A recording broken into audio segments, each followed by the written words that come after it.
Hi YouTube friends, it's me, and I have another video for you. The irony of what I want to talk about is not lost on me, because I'm not joking, I'm not exaggerating, I'm not doing this to be silly or playful or to make you guys laugh. This is the 6th time I have started this video. My ADHD is really manifesting itself tonight, and I'm feeling super scattered, and I'm all over the place, and I keep forgetting things, and so I started this video and then realized that I wasn't wearing my headphones. You guys weren't going to be able to hear me. So I got my headphones, started the video over again, realized that my oven was still on from when I had made dinner, like 2 hours ago. We're not going to talk about that. So I get up and because I noticed that the oven light was on. So I get up and I turn off the oven. I come back over. I start to make the video again, and I literally forgot what I was going to even talk about. So this is where my brain is at right now. Please forgive me if I wander off or lose my place or whatever. I'm all over tonight. What I wanted to talk about is memory. The My ADHD manifests itself in every part of my life. But the two biggest that I have found to be a problem, the places where it is not a quirky thing, but is something that is actively hindering my happiness and success, are my sleep, which is number one, because oh my god, the insomnia, and my memory. And we've talked about my insomnia enough, so let's talk about the memory issues. Today was therapy day, and therapy day is my favorite day of the week. That hour that I get with Jack every Thursday is my life changing hour. So I was super excited for therapy today. And I knew that I had some stuff that I needed to talk about. Oh my god, that light is like bouncing off of my glasses. You see the colors? That's my rainbow lamp. I'm being ADHD, I'm sorry. But that's my rainbow lamp. And every time I move my head, I can see it, and it's making me crazy. This has easily distracted me.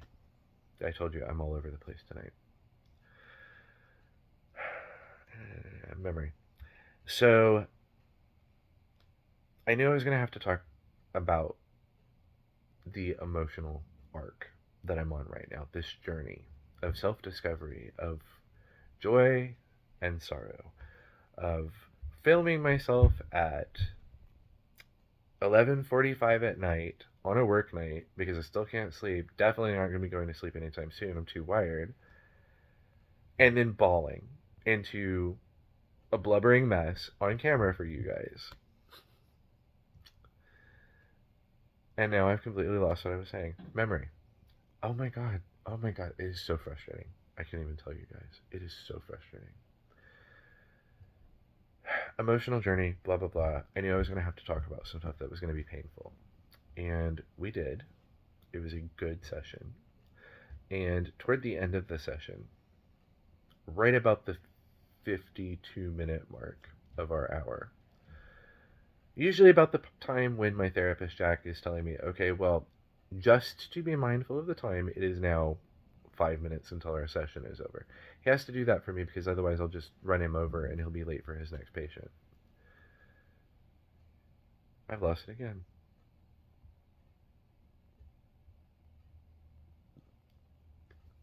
This is frustrating. This is so frustrating. My brain won't stop. It's just going. Memory. I'm gonna put this video as it is onto YouTube. Any other time in my life, I would have deleted this shit and started it over again for the 9th time or whatever I'm on now. But I said I wanted this video series to be real, to be honest, and to be me recording what's literally going on with me right now. So here we are. This is unfiltered me. This is the me at 11 when I need to be at a 4. I'm in therapy. We're talking about all this. We're at the end of the session. And for my own curiosity, I asked my therapist, I'm like, Jack, just, you and I have been working together for, I think we're on 14 months now. I said, you and I have been working together for over a year. At what point in our working relationship did you think, hmm, I think this person might have ADHD? And I said, and what was the clue? Like, what was the thing that got you to that point? Now, for context, my therapist is a cognitive behavioral specialist who particularly works with queer adults with ADHD. That's like his area of focus. That's not what I sought him out for. I didn't even know this until I got my diagnosis. I got super lucky that I found the right therapist that was going to fix my future problem that I didn't even know that I was needing help with. But I asked him, "What is the point? What was the catalyst that made you think I need to start paying attention to see if I can evaluate this person?" And I was like, "When was that?" He said, "It was pretty early in our working relationship. I think he said like one of the earlier sessions, 4 or 5 or whatever." And I'll be honest, a part of me was like, "Oh, I thought I was doing a really good job of masking my whole life." He explained it to me that people with ADHD have like this sort of gaydar for each other. Neurodivergent people typically can just kind of clock each other, even if nobody's doing anything that would make them outwardly appear neurodivergent. And no, you can't look at somebody and tell unless they are deliberately or inadvertently letting their mask down. But what he told me, he said, it's the way that you talk. And he said, I just felt it. It's like it was making my spidey senses tingle. He said, it's how you tell stories, it's how you narrate. And I am a storyteller. I've always been a storyteller. That's what I started going to this therapist for, was because he's a storyteller. Uh, I found him on Psychology Today and knew that he was the right therapist for me whenever he said that in his little bio that he gives a lot of writing assignments for homework because he feels like writing is a great way of expressing. Knew this was the right therapist. Apparently, I have so poor of a memory, but want to communicate because I am a storyteller, that I've taught myself a mechanism for keeping what I'm trying to say flowing.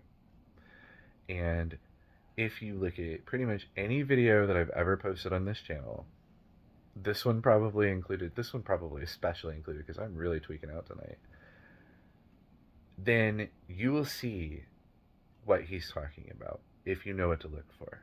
I went back and watched some of my older videos that I had put on this channel with a different eye, and I'm like, oh my god, I am so ADHD. How did I never know? How did nobody ever know? When I'm communicating, it's like a tree. Remember, I said my brain thinks in analogies and metaphors. It's like a tree. I want to climb that tree. The little tippy top of the tree is the end of the story, and I am at the bottom of the tree. And I confidently begin climbing the tree. If I were neurotypical, I would go from the bottom of the tree and work my way up the tree to the top, and that would be my story, but that's not how I tell stories. I'm not neurotypical. As I'm talking to you guys right now, or any other interaction that I have with people, not only am I talking, I'm also having this conversation in my head 6 different ways and like 30 seconds down the road from where I'm at right now. And I don't know if that's my whirlwind of stuff going on in my head because of the ADHD, or if it's a survival mechanism to teach me how to not say the stupid thing. I'm way ahead of myself constantly because I don't want to say the stupid thing, so I try it out in my head first. I don't know. It's probably something I should ask my therapist. But like right now, I'm having this conversation with you, and I'm also having it in my head several different ways.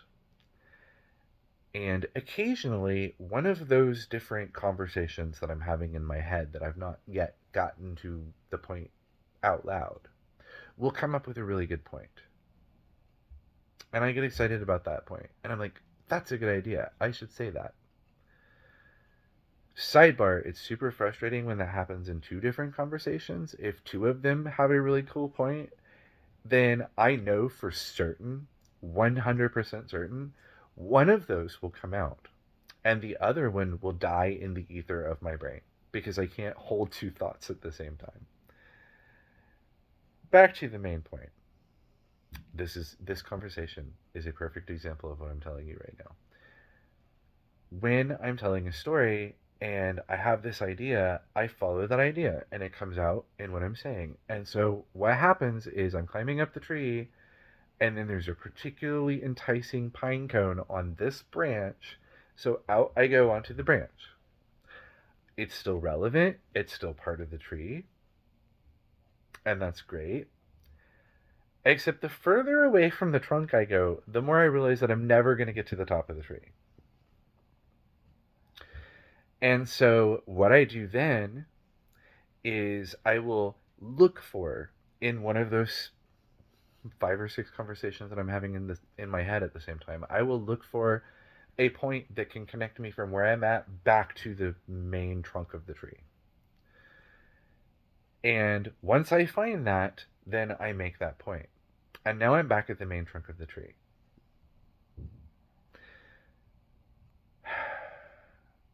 Which is the main thrust of the conversation. So to reset myself, now that I'm back there, I will remake that point, the main thrust.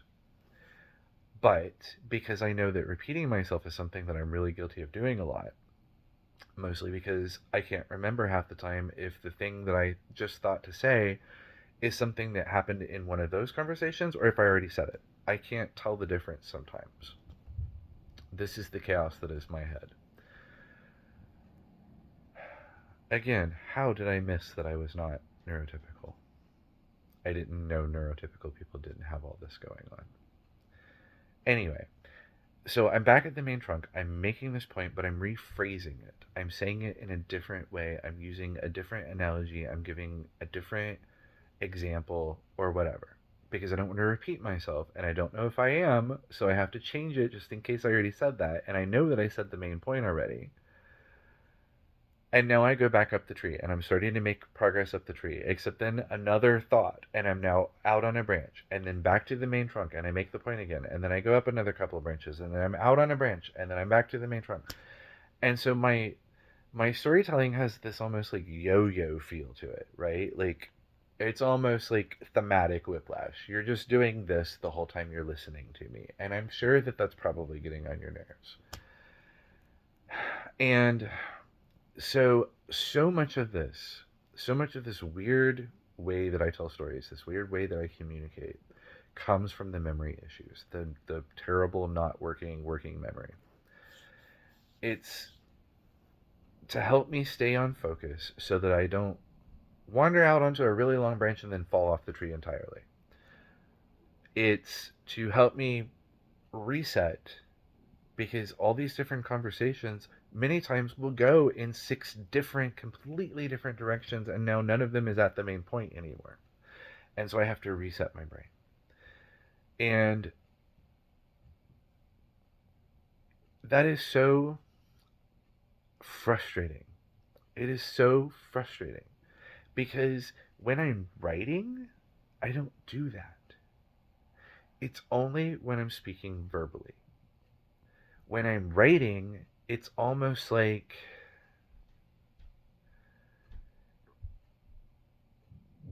the process of reading has a certain rhythm to it, but the process of writing, I can write half a sentence and then sit there and stare at it for 60 seconds if I need to, and then finish the sentence. because I don't have to keep a tempo, I don't have to keep a communicative rhythm when I'm writing. I don't have this problem. I can just go and follow where my thoughts lead. And then if I lose the point, then that's the end of the chapter. New chapter, and now I'm in a different scene or a different setting, or I can change the tone of the story at that point. And I can't do that when I'm speaking out loud. And being a word nerd, and I am a major, major word nerd, it's really hard to not be able to succinctly make the point that I want to make without all of that going on. And that comes down to my memory.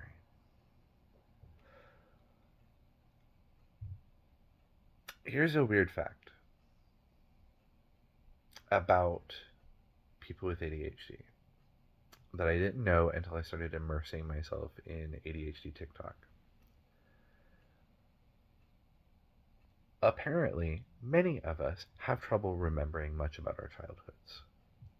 That's me. I can barely remember anything that happened in my childhood. It's like I have like a total of 50 individual memories about my childhood, a few really broad strokes, and then some oddly specific details that are not useful to myself or anyone else. For example, I can't remember any of my teachers' names, barring the ones that really, really, really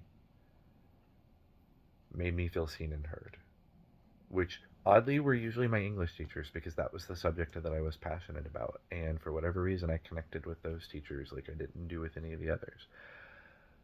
I can't remember, like, if I try to, I cannot picture what my best friend in high school looked like. His name was Joe.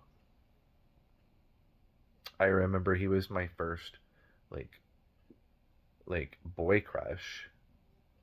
He was straight. He knew that I wasn't. We were really good friends. We used to hang out all the time.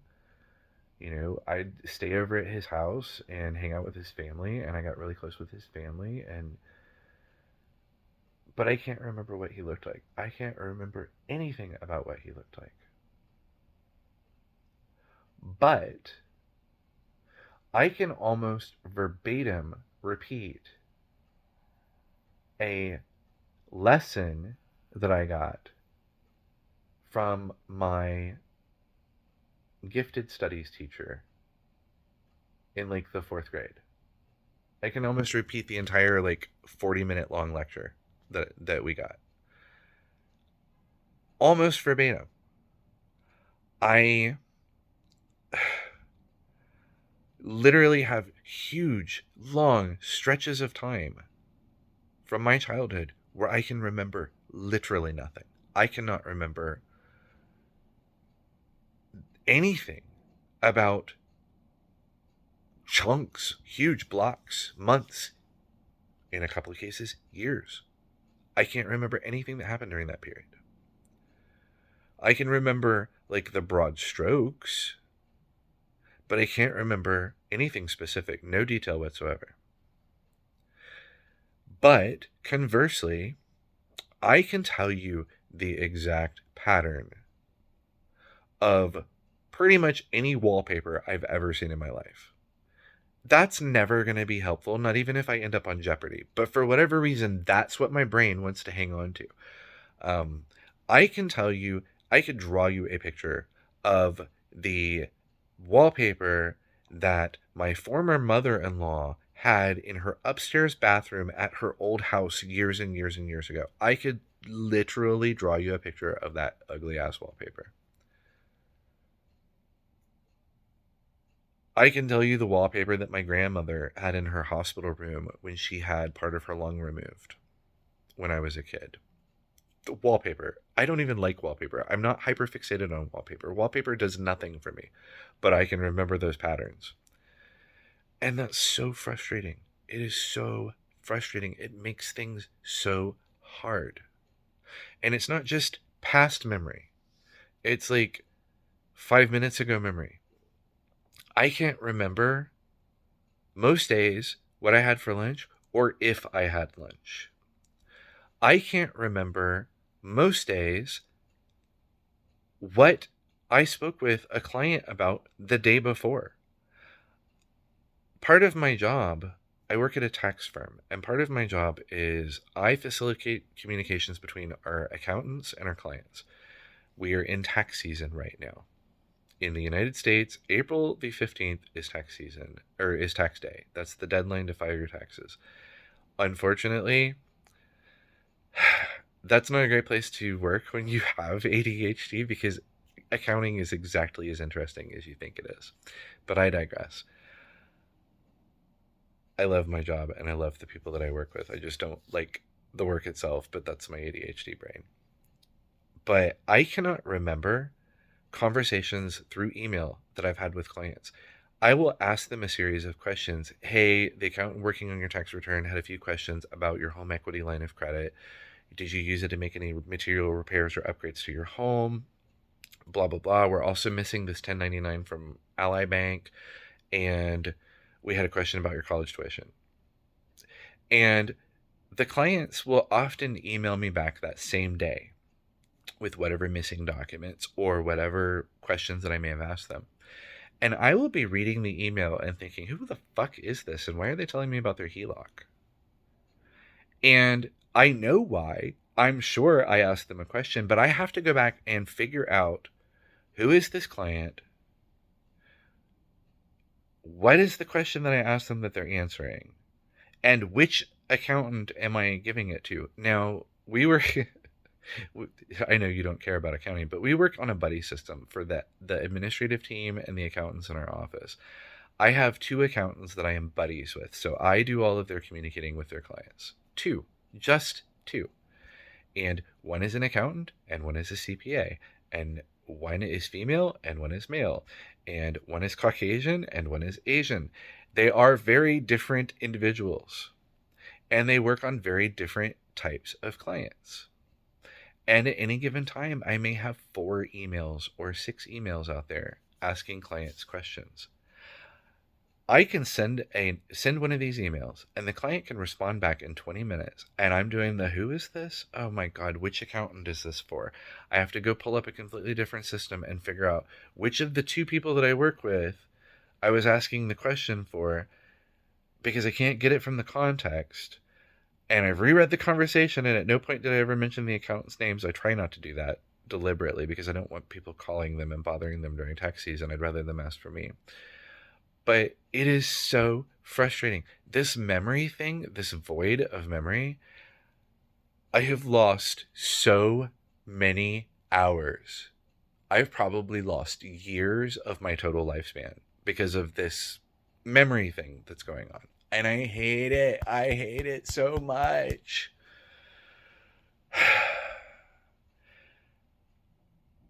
There's nothing I can do about it. There's literally nothing I can do about it. My brain is not present in my body to form the memory when I set something down and misplace it, or when I send the email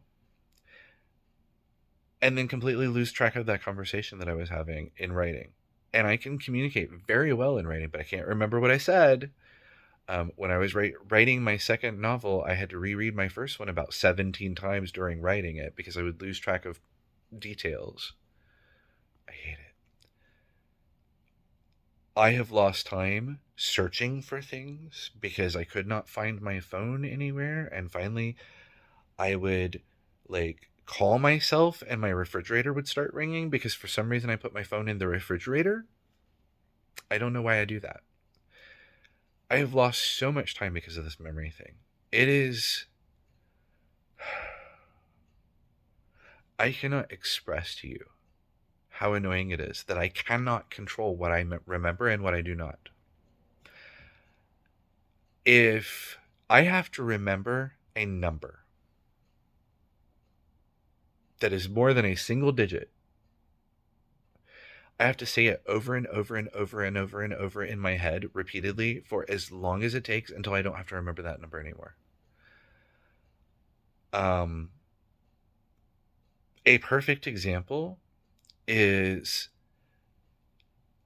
at work. I will need to transfer a call to like one of the accountants, and they'll say, "Oh yeah, put it through to my extension. It's extension number whatever," and it's a 4-digit number that always starts with a 1. They're sequential. There's only about 15 of us, so there's only 15 possible numbers, and I have to, from their desk to my desk, say, for example, 1091 1091 1091 1091 1091 1091 1091 until I get back to my desk and can press those buttons. As soon as I press those buttons, that information is no longer in my brain. I could not tell you what that number was. I can't tell you what I was just repeating. It was like, had a 91 in it. Something 91. 1091. 1091. That's it.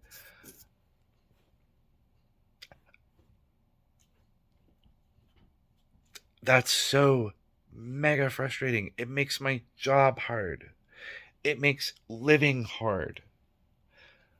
I am just this font of useless information.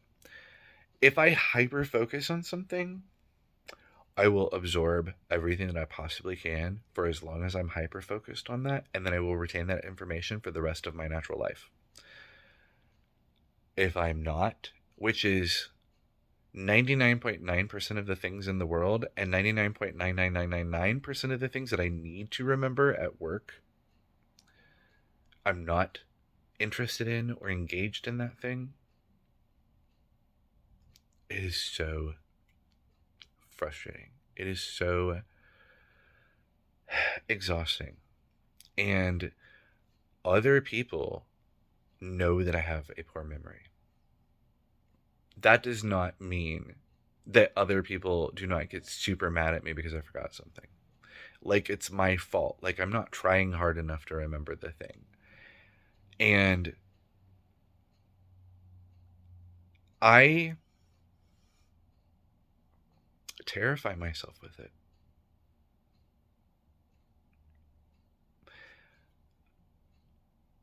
I had an email from one of my coworkers that came through on my phone a little bit ago because I got my work email on my phone. And it said, "Can you please call this client tomorrow? Apparently, she's been trying to get you to call her, and you've talked to her like 3 times and haven't actually called her." I know who the client is. I recognize the name. I don't know which one of the 2 accountants is handling that client. I don't remember at any point her asking me to call. I don't remember recently talking to her. I don't remember really ever talking to her, but I know I have because I recognize the name. Between now and tomorrow, I'm going to have paralyzing anxiety that she's going to blow up at me, or I'm going to get in trouble because I didn't do the thing that I was supposed to do, and I said I was going to do it, and then I didn't do it. I don't know what's going on with that situation, but my brain goes to the worst case scenario because so often it is the worst case scenario. I forgot something important. And I hate it. I hate it. The memory thing. ADHD, attention deficit hyperactivity disorder, has got to be the worst naming of any medical condition. None of that's true. I don't have a deficit of attention. I can focus on something if I care about it. If my brain elects to, I can pay attention. It's the boring things that I can't.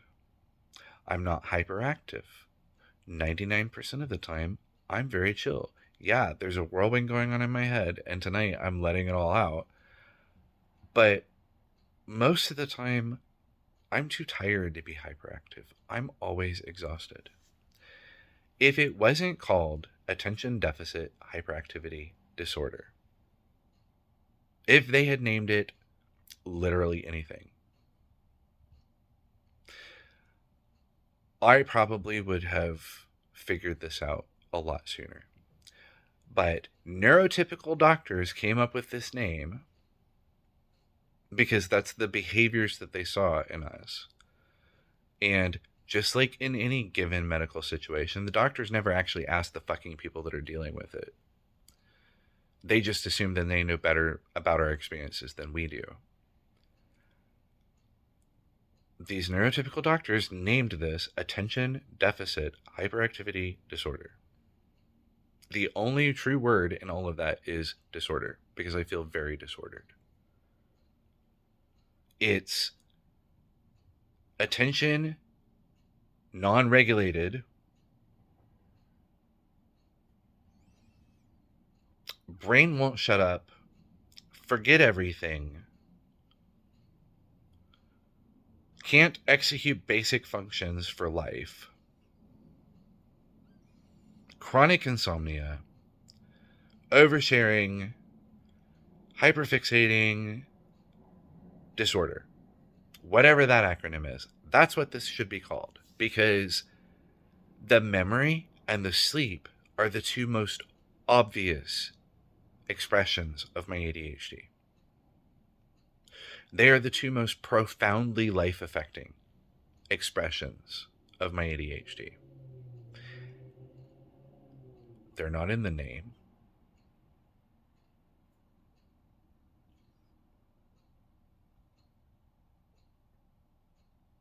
You know what's in the name? The little 8-year-old boys who can't sit still in their classes. That was my reference point for what ADHD is. And I have friends, adult friends, who have ADHD. And most of them are not assigned male at birth. Many of them are not assigned male at birth. I know that adults can experience ADHD. And I know that it's not limited to people who were born with testicles. But the expression of that behavior, I thought, was the way that 8-year-old boys who have ADHD and can't sit still in class act. That's what I was looking for ADHD. And in my friends, my adult friends of varying genders, I assumed that's what they acted like before they had the medication and the treatments and everything. And that's why I don't see that in them. Is it any wonder that I gaslit myself for as long as I did? I hate my memory. Bye, guys.